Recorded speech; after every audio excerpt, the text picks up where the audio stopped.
참 예수님,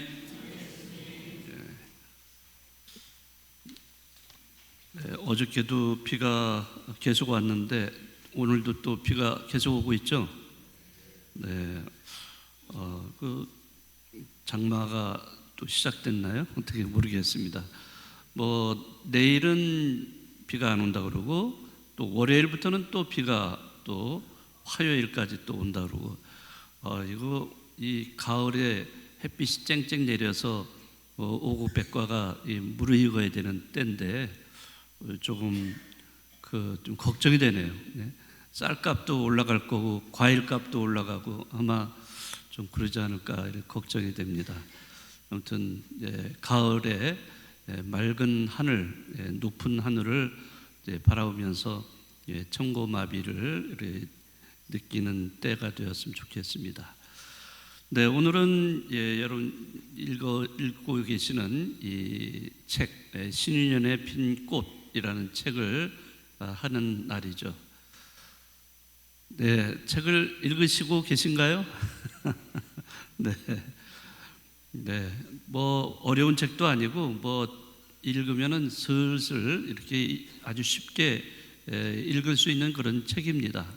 네, 순교의 역사 중에 한 쪽을 이렇게 좀 박해 초기의 시대, 이때 당시를 겨냥을 해서 이존창 그리고 또 한 분은 주무모 신부님, 두 분이 주인공이 돼서 번갈아 가면서 이야기가 전개되는 이런 책인데요.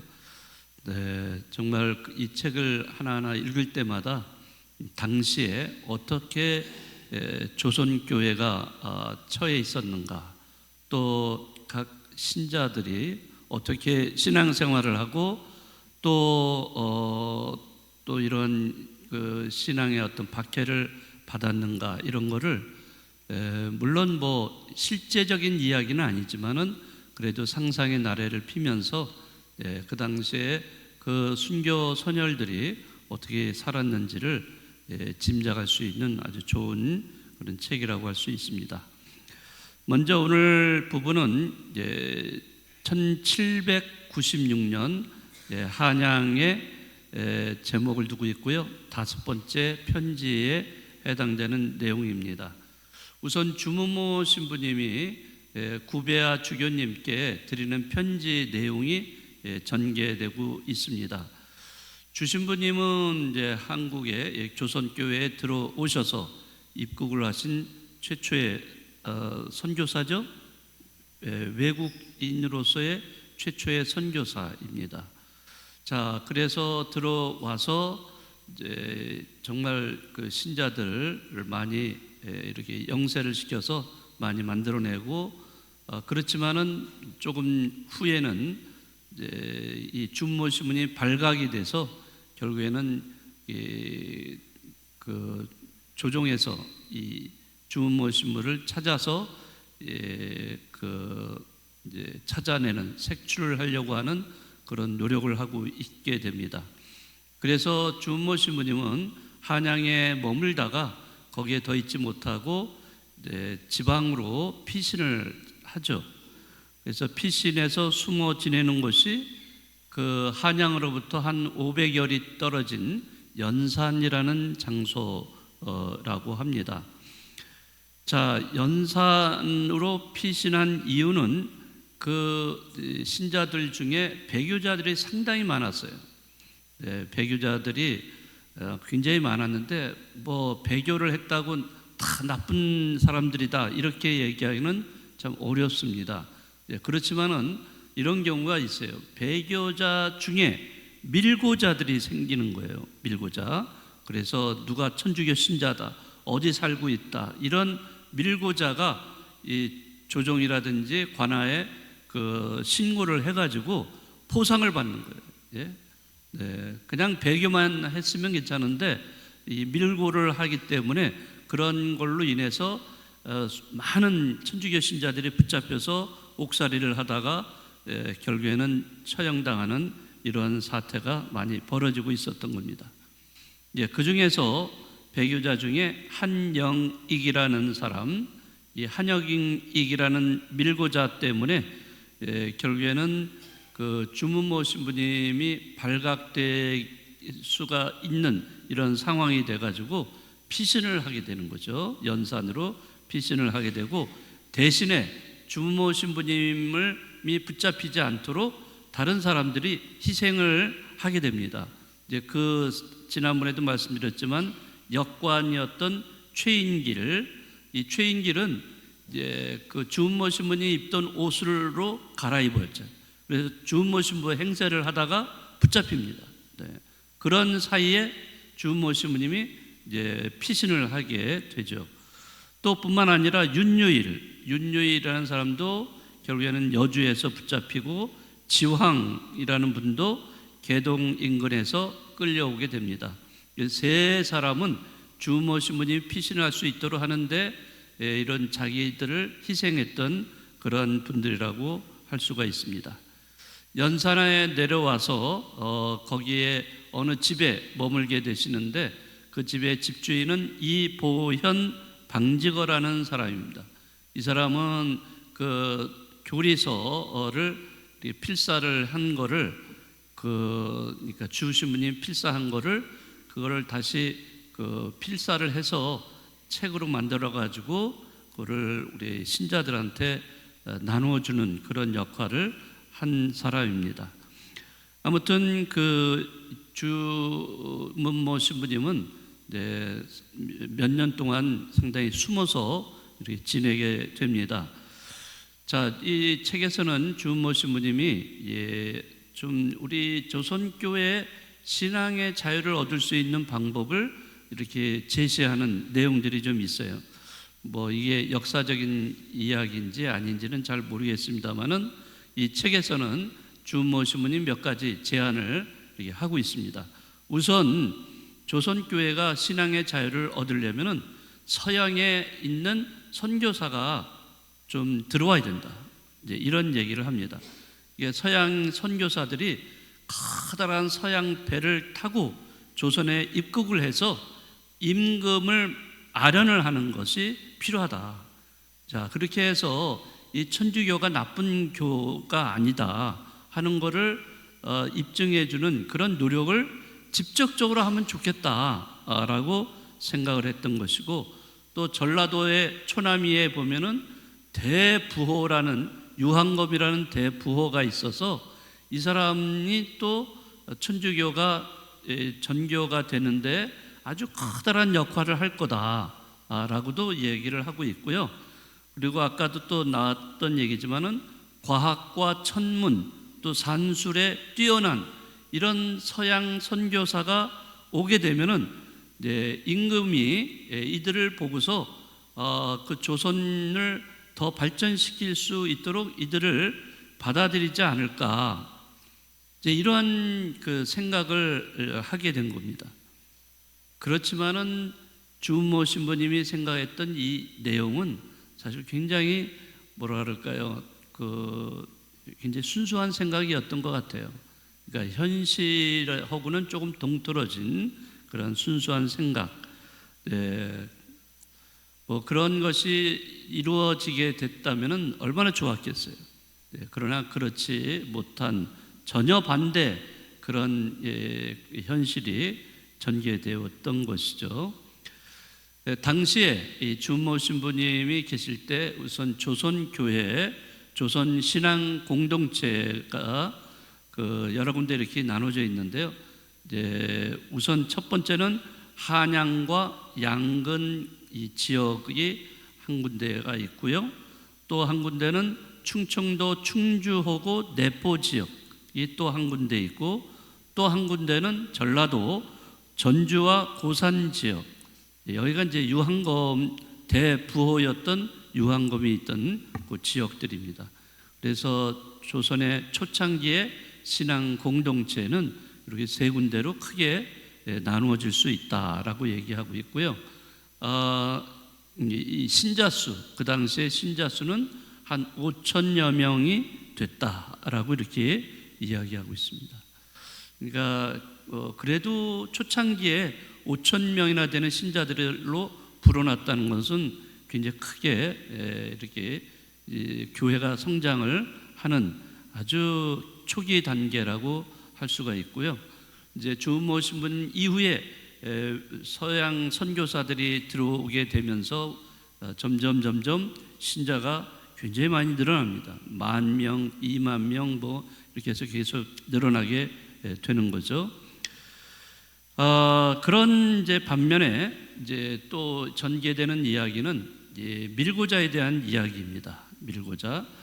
그 밀고자는 바로 그 고을이라든지 어디 그런데 그 들어가 있는 그 현감 이런 사람들이 다시 말하자면 지방의 군수들 이런 사람들이 천주교 신자를 많이 붙잡아서 그것을 한양으로 올려보내고 한양에 이렇게 보내면은 그것이 공이 돼가지고 잘 하게 되면은 지방의 현감이라든지 이런 사람들이 서울로 그러니까 한양으로 이렇게 올라오게 되는 영전을 할 수 있는 기회가 되는 거예요.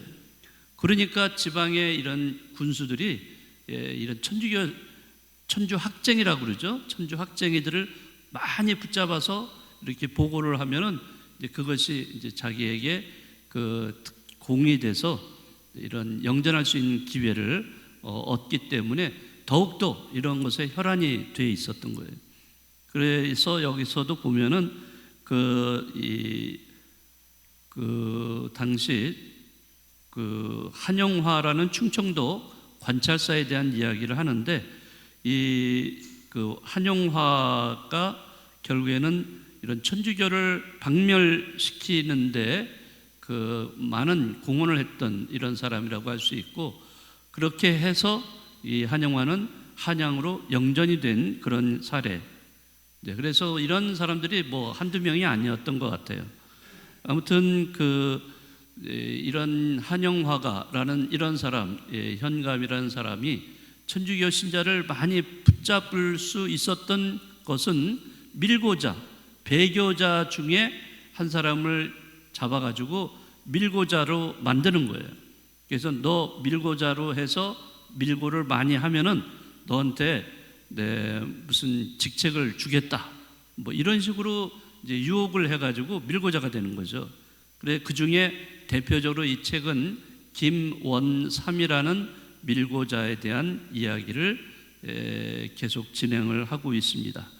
그래서 원삼과 같은 밀고자가 그렇게 밀고를 하면서 그 오는 현감마다 이런 역할을 하니까 아주 쏠쏠한 그런 소득이 많이 생기는 거예요. 이득이 많이 생기는 거예요.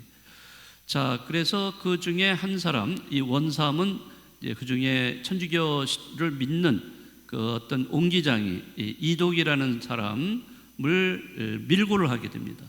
그러니까 접근을 해서 자기도 천주교 신자라고 하면서 접근을 하다가 나중에 그 관가에 고발을 이렇게 해서 결국엔 이독이와 그 밖에 여러 사람들이 이제 옥에 끌려 들어가는 이러한 상황을 맞이하게 됩니다. 그리고 이 책에서는 당시의 그 형벌 5가지 종류의 형벌을 설명을 해주고 있습니다. 가장 우리가 죽음으로 이끄는 사형이 있고 그 다음에 유형, 도형, 장형, 태형 5가지가 있다고 그래요. 가장 작은 죄는 결국엔 태형이라는 것이 있는데 그것은 예를 들어서 사또가 문초를 하는 것도 있고 더 큰 죄는 뭐 관찰사가 신문을 하게 되고 대역죄는 임금이 직접 최종적으로 판결을 이렇게 하게 돼 있는데요. 이게 태형은 이제 매질을 하는 거죠. 그 매질을 하는 건데 매질도 여러 가지 종류가 있다고 그럽니다. 그래서 태형과 장형이 있는데 태형은 이제 회초리로 이렇게 때리는 것이지만은 장형은 아주 넓적한 거 있죠. 여러분들 아마 연속극 같은 데서 보셨을 텐데 이렇게 그 틀에다가 묶어놓고서 그 볼기짝을 그냥 이따만한 걸로 그냥 때리는 거 있죠. 이런 게 이제 장형이라고 얘기합니다. 이제 장형 중에 이제 어떤 곤장이라는 것도 있어요. 곤장, 치도곤을 친다 이런 얘기 있는데, 그거는 정말 맞으면 잘못하면 죽을 수도 있는 아주 큰 그런 것이라고 할 수 있습니다. 그리고 도형이라는 것도 있는데요. 이것은 죄인을 멀리 강제 노역을 시키는 거예요. 그래서 그 노역을 시키는 것이 도형이고요. 유형이라고 하는 것은 죄인을 장형으로 다스린 다음에 귀양을 보내요. 그래서 죽을 때까지 고향에 돌아오지 못하게 하는 것, 이런 것들이 유형이라고 할 수가 있습니다. 자, 이렇게 천주교를 믿다가 붙잡혀가지고 옥살이하는 사람 중에서는 이런 5가지 방법 중에 하나로서 순교를 하게 되는 거죠. 자, 그래서 태형 같은 경우는 가벼운 거지만은, 그러나 이제 그것을 통해서 또 이제 관찰사로 넘어간다든지 이렇게 하면서 넘어가는 과정 속에서 더 지독한 그런 형벌을 받다가 옥살이를 하는 옥에서 돌아가시는 분도 계시고, 아무튼 그런 경우도 있고, 또 오늘 이 책에서 보면은 천주 학쟁이를 이 문초뿐만 아니라 고문뿐만 아니라 아예 사람들이 많이 모여 있는 장터 이런 데다가 갖다 놓고서 치도곤을 치고, 그리고 그 천주 학쟁이가 이렇다라는 것을 많은 사람들은 보여주는 거예요. 그러니까 사람들이 손가락질하고, 또 어떤 경우는 아이고 천주 학쟁이 되면 저렇게 되는구나 하고서 본보기를 보여주는 거죠. 그런 사례, 이런 것도 소개해주고 있습니다. 아무튼 그 천주 학쟁이 중에서 배교를 하고, 배교자 중에 또 밀고자가 생기는데, 김원삼 같은 배교자, 이 사람은 이 책에서 추적을 해서 이 사람이 주무모 신부를 찾아내려고 온갖 노력을 한다는 것을 여기서 보여주고 있습니다. 네, 이렇게 그 과거의 순교 선열들, 이런 선열들이 어떻게 신앙생활을 했고 신앙을 증거했는가, 이런 것을 이 책, 순교 역사의 소설이라고 할 수 있는 이런 책을 통해서 우리가 짐작을 할 수 있지 않을까 생각을 합니다. 네, 오늘 10월달 묵주기도 성월이긴 하지만은 이 책을 이번 달까지 계속 읽는 걸로 이렇게 하겠습니다. 아무튼 우리가 우리의 선조들인 이런 순교자들이 신앙을 지키기 위해서 어떻게 했던가, 이런 것도 우리가 살펴본다면 우리가 이 시대에 어떻게 신앙생활을 해야 될 것인가, 이런 것도 같이 생각해 볼 수가 있을 거라고 생각합니다. 네, 이제 얼마 안 남았으니까요. 여러분들 조금 더 읽으시고 또 이렇게 많이 생각해 보시는 여러분들이 되시면 좋겠습니다.